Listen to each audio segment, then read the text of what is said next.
The Dusk Guard, Rise. By Viking ZX. Operation, Chapter 1. All in all, I would say that you're quite lucky, Dawn said, her horn aglow as she made a final adjustment to his cast. Considering that you leapt from a moving train following a demented golem. You could have been killed. Yeah, I kind of thought about that for a moment, Nova said, wincing as Dawn's spell rolled up and down his broken leg, creating twinges of fire that burned into his shoulder. The broken limb was fairly secure in the cast that the pink mare had set on it the night before, but the accelerated healing spells she was casting on it alternated between itching like mad and making him feel like he'd broken the limb all over again. So you've said, Dawn replied, turning his cast slightly and sending another healing spell into his leg. And yet you jumped anyway. I don't expect you'd care to explain your reasons for such a decision. He winced as another jolt of pain shot up his leg. Don't you have some anesthesia spells for this? He asked. I do, she said, her horn sending another surge of dull orange magic up Nova's limb. But I've been treating injuries on every pony for hours now, and I'd rather conserve what little magic I have left. She looked up at him, giving him a clear view of her bloodshot eyes and frazzled mane. Unless you'd rather the healing take a day or two longer. No, that's all right, Nova said, feeling a bit guilty for asking. I'm sorry I asked. Apology accepted. There was a final pulse of magic that almost made his eyes water. Now to see if any of your bandages need changing. She walked around to the other side of the medical lab's examining table, her horn glowing. Several of the gauze bandages on his side answered the call of her magic, lighting up and peeling away from his body. Well, you're in luck, she said. Nova did his best to look unconcerned as the unicorn leaned her head in close to the injuries, inspecting them closely. It looks like the stitches are holding up, she paused and there was a brief cool tingle, almost like an ice pack had been pressed up against the cuts. The area is still clear of any infection. The gauze pads floated away and deposited themselves in a garbage can, replacements already sweeping out of a white sterile cupboard. So, one broken forelimb, 27 stitches, and numerous other cuts and bruises, Dawn said, summarizing as she taped the new gauze in place. So why did you jump, as opposed to waiting for say, Captain Song to stop the train, or at least for Hunter to airlift you like he did to Sabra? Nova turned his head back, doing his best to look Dawn right in the eye. Why the curious fixation? She shrugged as she checked another dressing. Just making conversation. Turn your head back, I don't want your skin bunching up. Right, he said, rolling his eyes and complying. Anyway, who cares? I jumped. So what? That thing landed in a club, if I hadn't followed it, who knows who could have been hurt. It might have even escaped. Careful, Nova, she said, her voice unusually light-hearted. Some might interpret that as a sense of nobility. What would the other guard divisions think if our thief was discovered to be noble and selfless? I did it for the mission, he said, still facing ahead, but in his mind his statement was more of a question. Was that all you did it for? He asked himself, and in his heart he knew the answer. And maybe because it was a bit dangerous for every pony else, yet. Dawn said, moving around to his other side. Well, then I feel I must apologize, she said, tossing her head to clear the unkempt mane from her eyes. I have apparently misjudged your character. Perhaps there is something more to you than a young plothead after all. Thanks. He frowned as he shot a glance her way. I think. Head forward. Dawn ordered, wrapping his cut with her horn and sending a slight shock of pain along his back. Don't make me remind you again. Let's get this over with so I can go get some sleep, and you can get back to your bed rest. Right, Nova thought as he turned his head back to the front. Because I'm totally going to sit around on my flank for 3 or 4 days while I heal up. His mind hopped back to one of the spellbooks he'd been looking over a few nights before, one he'd found in a truly ancient part of the royal library. Hunter or Sabra should be able to give me a hoof in escaping as soon as dawn goes lights out. He smiled faintly, plans for escaping his doctor's care already in place. Asterisk asterisk asterisk. Have you two been up all night? Steele asked as he walked into the workshop. Skybolt and Hunter looked up from the mangled remains of the golem where it lay spread out on a workbench. I haven't, Hunter said, his voice slightly raised over the thumping beats coming from the workshop's speaker. Skybolt went right back to examining the construct's leg. I took a few hours. And you? Steele asked, turning his attention to Skybolt. Nope, Skybolt said in a cheery voice without even looking up. No time. I can sleep later. I've got sugar, music, and a CRAZ golem thing to examine. She let out a small giggle, her mane shaking. It was frazzled and, as if on a condition of her workshop, streaked with grease. I can't say that that really fills me with confidence, Steele said, giving his eyes a small roll. How's your wing? It's fine since Dawn took a look at it, she replied, extending the wing in question without looking up. The limb in question had been bent painfully under her body when the golem had attacked her. All better. She let out another giggle. Hunter rolled his eyes. I've been helping her for the last hour or so, he said. She's figured out some pretty crazy stuff about this thing. All right, lay it on me, Steele said, watching as Skybolt attacked the golem's knee with a spanner. All right, well first of all, it's a powered construct, Hunter said. Although we all knew that much. However, it looks like it wasn't remotely controlled. You're sure? Hunter shook his head, long mane swinging underneath his hat. Not without a unicorn to identify the enchantment on the crystal, but Skybolt is pretty certain she knows what both crystals were for. Both crystals? Steele turned towards the construct and then back towards Hunter. There's more than one. Yep. Skybolt said, her head popping up. She gave her wings a quick flutter and floated up over the workbench, hovering just over the golem's chest. Turns out, she said, pushing her hooves under the chest of the golem and folding it up with ease, this crystal on its chest is just one of them. From the look of it, I'd guess that it's been enchanted with whatever spell makes this thing move and gives it its directions. I'd have to look at it under a microscope to make sure, because if it is the crystallization will have to line up just right. Her voice trailed off for a moment as she stuck her head into the thing's chest cavity. You're sure this thing's safe? Steele asked, a mental image of the chest snapping shut on the young Pegasus filling his head. What? Skybolt asked, her head popping up from within the golem. Oh, yeah, easy, she said with an off-hoof wave. That last blast of Hunter's last night cracked both the crystals. Unless they get fixed or really, and I mean really pumped full of magic, this thing's just a hunk of metal and wood. Anyway, her head disappeared into the chest again, only to emerge a second later with a second crystal held in her teeth. She spat it out onto the table. Had to remove this anyway, she said, fluttering back down to the ground next to the workbench. Like I was saying, if the crystal on the front does that, then this one, she tapped the smaller and darker colored crystal with her hoof, is probably a battery of sorts.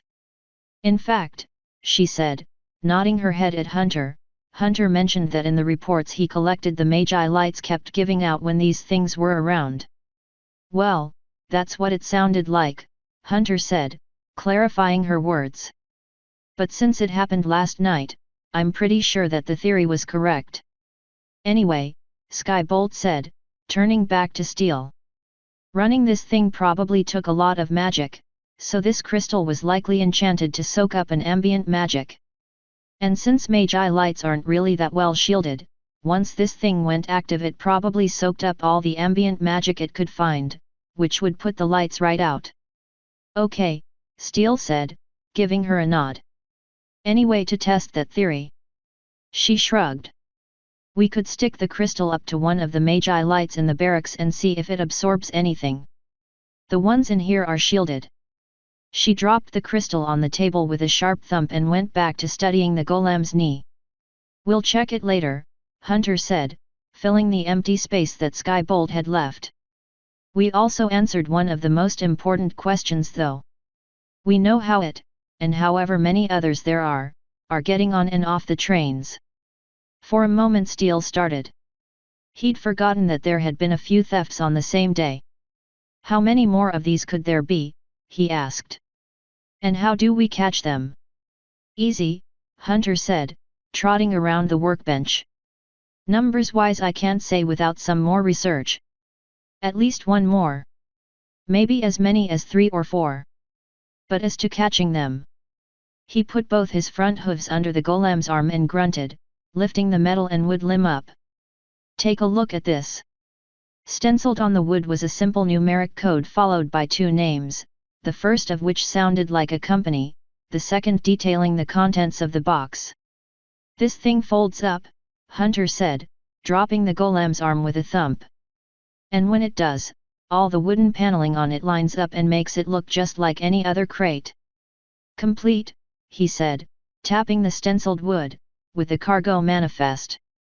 Steele felt his jaw drop.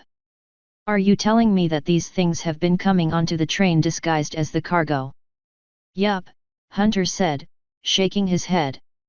In fact, they've been getting inspected, which means these things even open like a real crate. My guess is that they just wait until no pony is around, activate, grab some crystals, and then fold back up. At the end of the ride, they get unloaded and picked up by whoever is waiting for them and bam! Our thieves have their haul. That's, Steele let his voice trail off as he tried to think of something to say. His head felt like it was full of cobwebs. I know what you're thinking, boss, Hunter said with a grin. Sleep, followed by how this thing sounds pretty unbelievable. He laughed. But hey, the good news is, we've got the shipment number. Hunter tapped the arm again. All we need to do is dig through the ERS record office and we'll find out exactly who shipped this thing and where it came from. If we're lucky, they'll have been shipping the rest of them and we'll get the whole pile at one go. Best news I've heard yet, Steele said, turning away. Keep at it and let me know the moment you find anything. Will do, boss, Hunter said. But there's one more thing. He stopped and turned back. What is it? Just this, the Tan Pegasus said, his voice serious.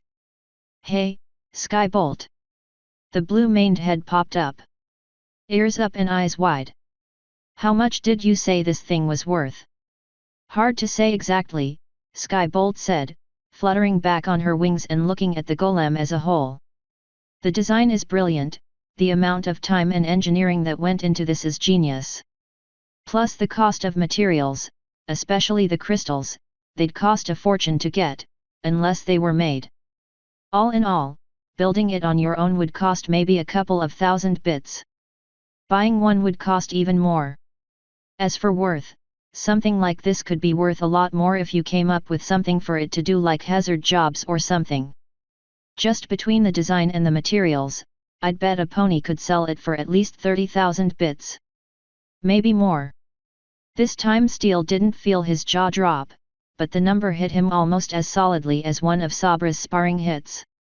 30,000, he asked, almost unbelieving. His home in Canterville had cost less than that. Far less. Yeah, easy, she said with a nod. Like I said, you could build one if you had the parts for a lot less, but it's still going to cost you a couple of thousand bits easy. Plus the time. Which means, Hunter said, taking the reins of the conversation back, that whoever is running this operation isn't making any bits off of it, at least not with anything that we've heard of being stolen or recovered. By how much? Steele asked, his mind back on topic. Well, they did manage to steal an ancient urn that was priceless, but it turned up Sen's gems a few weeks later in a pawn shop. Hunter began rubbing the back of his head with one hoof. So, even with only one of these, if they've made any profit at all, they've made hardly anything. So the motive isn't likely profit then? Steele said, and Hunter nodded. All right then, he said, rubbing at his forehead with one hoof. Keep working on it, see if you can find another motive for the thefts. He frowned as another thought came to him. Also, see what you can think up on reasons for and against letting the rest of the guard in on this. We don't want to spring this early and lose our chance at getting to the root of things. You bet, boss, I'll have it to you this afternoon, once Skybolt gives out and collapses. Not going to happen. Skybolt called from where she was still examining the golem leg. I have sugar. Lots of it. Sleep is for the weak.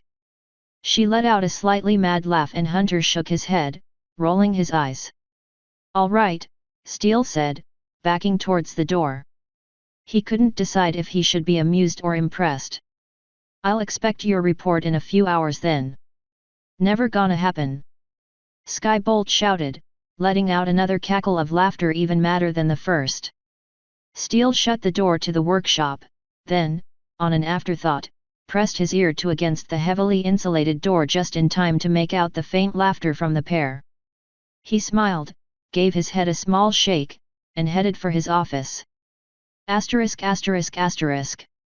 Nova looked down at the tome he'd been reading and let out an exasperated sigh.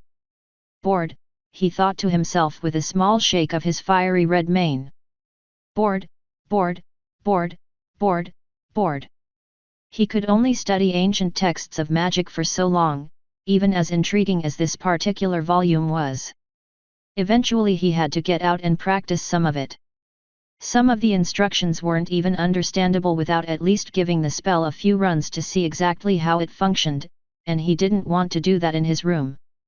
He looked back down at the page for the spell that had so far interested him the most, the Crescent Shield. It was technically a shield spell, which most unicorns learned at some point in their lives simply for the convenience of shielding themselves from wind and rain. But it was unlike most other shields in that it was a defensive and offensive spell. According to the description, the Crescent Shield would actually reflect attacks and impacts away from itself. The book's author claimed that with practice, the caster of the Crescent Shield could actually reflect both magic and physical attacks back at their source. The downside, of course, was that the Crescent Shield only existed for a moment, and the book's unnamed author pointed out that it required quite a bit of practice to use effectively. In fact, the author had even divided the spell into a series of steps, detailing the various points of the spell and how it worked, although the language was a bit archaic and unwieldy. Some of the steps were worded in a way that didn't even make sense to him, but he assumed with a little trial and error he'd be able to figure it out. He flipped through the pages again. I still don't understand this organizational system, he thought as the pages turned. Shield spells mixed in with offensive bolts and spells to teleport items, all grouped under the heading of Li. What does Li stand for? He closed the book and stared at it for a moment. The title was simple, declaring the tome to be Advanced Combat Spells. Of the author there was no mention. The book had no introduction, no explanation, not even a page of contents. And unless he missed his guess, it was one of a kind. It was clearly hoof-written rather than printed, and the pages were full of lavishly colored illustrations that were detailed works of art. It was also very, very old. If he closed his eyes and probed at it with his horn, he could feel the myriad of powerful enchantments on it, enchantments which echoed from the other books he'd collected from the Royal Library. Enchantments designed to prevent decay, to slow the aging of the materials, to prevent fading. But unlike those, the magic on this tome was powerful. He could feel the force of the magic on the book. Whoever had enchanted it had been way more powerful than the average librarian. While the rest of the books he'd checked out would need to have their spells renewed every few decades, the book sitting on his bed probably hadn't been renewed since it was written. Which of course, made it all the cooler. He flopped back on the bed, wincing as some of the gauze bandages tugged at his coat. Had it been long enough yet? Sitting in his bed with nothing to do but read spells he didn't dare practice and feel his broken leg itch was enough to drive him mad. He couldn't sleep, he'd already done enough of that. His eyes shot up to the clock in the corner of the room. It was nearly 3. Was that long enough for Dawn to have gone to sleep?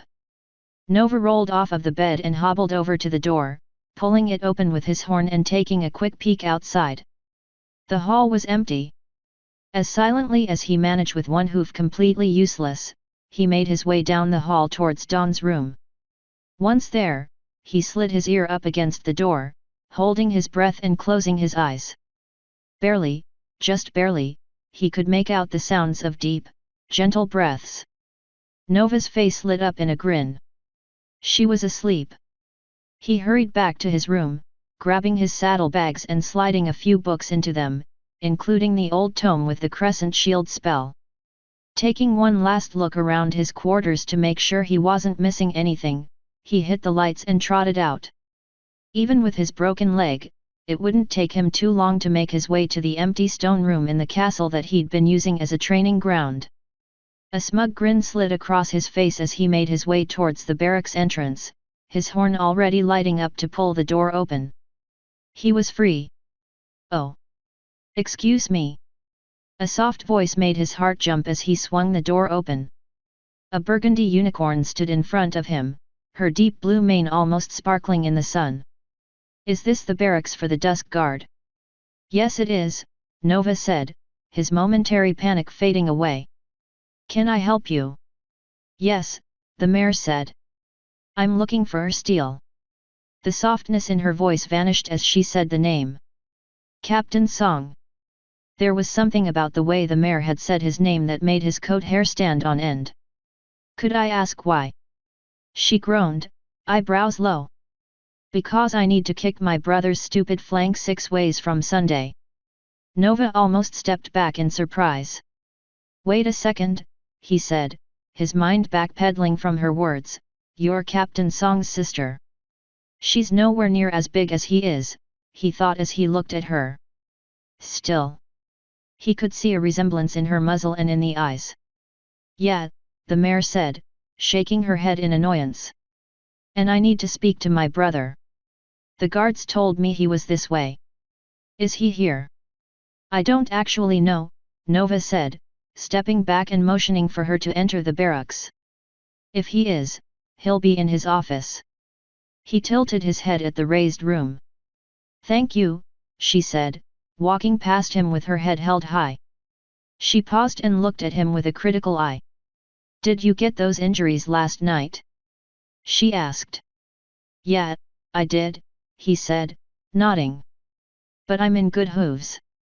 Anyway, I need to get moving, he said, gesturing with his cast. Good luck talking to the captain. Her face darkened. Luck is the least of his worries, she said, marching towards the office stairs with purpose. Nova backed out the barracks door, closing it behind him. As a thief, there had always been that little voice inside the back of his head that occasionally warned him that he should urgently be somewhere else. That little voice was in full swing now. He headed for the castle, eager to put as much difference in between himself and whatever family inflammation was about to happen in the barracks. Asterisk asterisk asterisk. Come in, Steele said, his voice muffled by the pen clutched in his lips as the knock echoed through the office. The door clicked open and shut, light hoof steps making their way across the room to the front of his desk. Light hoof steps, controlled stride, he thought as he brought the pen to a halt. Must be Dawn. He dropped the pen and looked up. What do you need, Da? His voice died in his throat as he saw the unicorn mare standing across from him. Hello, Steele, Sapphire said. Her teeth were clenched, and he recognized the stance she was in as one she'd always taken when she wanted to control her breathing. Sapphire, he said, leaning back slightly. If his sister's body language was any indication, every pony with an ounce of sense would be running for the hills right now. I know you're mad. Mad? I'm not mad, she said, her voice ice cold. Steele grimaced. I'm furious. Her right eye twitched.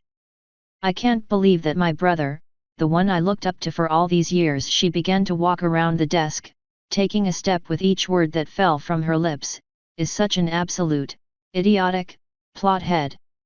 She jabbed him in the chest with her hoof. It's been weeks, Steele. And what have you done? You're just going to never speak to her again and hope the problem goes away. Sapphire, he pushed himself back from his sister's jabbing hoof. I don't. You don't what? His sister shouted. Don't care? Don't want to deal with it? Don't like her? I don't know what you're talking about. Steel shouted, finally losing his temper. I didn't know when you threw me out of your house, and I don't know now. He took a deep breath as the room filled with a stunned silence, counting backwards in his mind as he forced himself to calm down. I don't know who you're talking about, he said again, his voice calmer. I really don't. You came back from your trip and the next thing I knew, you were furious with me. His sister was still glaring at him, her eyes damp. How can you not know what I'm talking about? She asked, her voice wavering. You broke her heart, Steel. How can you not know who I'm talking about? What his mind raced back over the last few weeks, a single mare's image coming to mind. Wait, are you talking about Cappy? He asked, his jaw dropping. His sister's eyes flashed. Who else would I be talking about? But how do you even know Cappy? Steel asked, dropping back on his haunches in shock. How do I? Sapphire sputtered. Does it even matter? Well, yes, he said. His stomach was sinking, as if the floor had faded away underneath him, dropping him into a heavy void. Steel, she was my roommate's best friend. Sapphire said, sitting back on her own haunches. I knew her all through college. She was at my wedding. He felt his voice give out. She was at your wedding. You really don't remember? Sapphire's face took on a look of amazement. Steel shook his head. She wasn't a bridesmaid or anything, Steel, but she was there. She danced with you. She did. The sunken pit in his stomach was rising now. Sapphire shook her head sadly. You really don't remember? Steel stopped, thinking back. He remembered the wedding. He remembered leaving the Griffin territories in advance, turning down numerous jobs just to be in Canterlot the day his sister had gotten married to Click. He remembered wishing that his parents had been there to see his sister so happy. He remembered the dancing afterwards. And, he remembered a blue-maned mare in an equally blue dress that had danced with him on the dance floor. One with golden eyes and an emerald coat. But, he said, his jaw dropping again. She was there, but... She didn't stop talking about you for days after the wedding, Sapphire said, her voice quiet. I guess she'd gone to the wedding partially just to meet you, after all the stories I'd told about you when we were in college together. She gave a small sniffle, although he hadn't noticed any tears in her eyes. When you retired and moved to Canterville, she sent me the happiest letter. It was like a dream come true for her. She looked up at him. She never told you? He shook his head. No, she was always just a friendly neighbor. She'd deliver my mail, make small talk. He dropped his muzzle into his hooves as all the times she'd talked with him, invited him to spend time with her in summer, or helped out with something flooded into his mind. I've been an idiot, he said, his ears drooping. A complete idiot. But, he looked up at his sister. But... I always thought she was, he paused for a moment, 20 or something. A young mare slightly interested in the old gentle colt. Sapphire's jaw fell open. Steel, she's 2 years older than I am. She always looked young, some ponies just do. You actually thought? She let out a hesitant laugh. Big brother, you really are stupid sometimes. I can't argue with that right now, he said, his mind reeling. His gut felt as if he'd eaten week-old oatmeal. So when you left a few weeks ago? It was to go see Cappy with my friends in Manhattan, she said, nodding. I didn't know when I left, or I would have asked you right then and there. Her eyes darted around the room, she's pretty broken up, Steel. I don't know what you said to her, but... It was the wrong thing, Steel said, shaking his head. I barely said anything to her, and what I did hurt. I was dismissive, He slumped as he remembered Cappy's crestfallen expression, his shoulders sagging. I was an idiot. For a moment the room was silent save for the ticking of the clock and the breaths of the two ponies. So why didn't she ever tell me that she knew you? He asked after a moment. If I had known that she'd known you in college. Sapphire scoffed. Probably because how you were about to finish that sentence. Cappy was never one to ride off on another's success when she could do it alone. Or she didn't want you to think that she'd been interested in you for years. I don't know. Steele took a deep breath.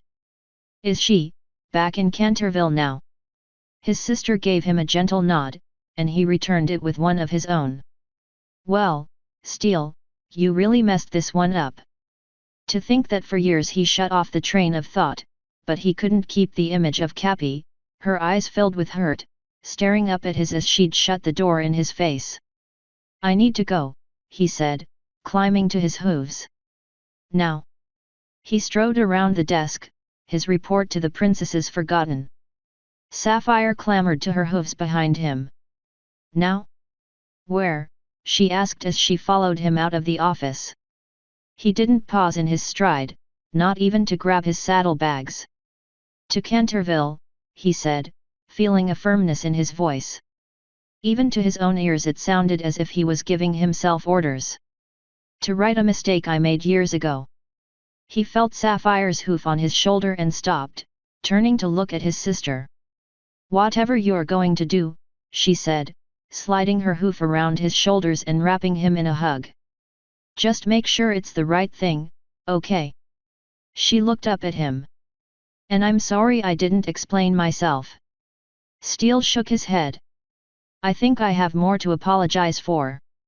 He paused for a moment, returning the hug his sister had given him with one leg. What you said before, about when I told you my life was empty and how it was my own fault. His sister shook her head. Don't dwell on it, Steele, just go do the right thing. But you were right, he said, releasing his sister from the hug and heading for the door. And I needed to hear it. Then he stopped, turning back. Are you going to be all right? He asked. Sapphire gave him a silent nod. I'll be fine, she said, shooing him out the door with one hoof. Go do your thing. And then, she said, her voice taking on the same tone he'd heard her use on her kids, come to the house and tell me exactly what happened. I will. Steele said. He bolted out the barracks door.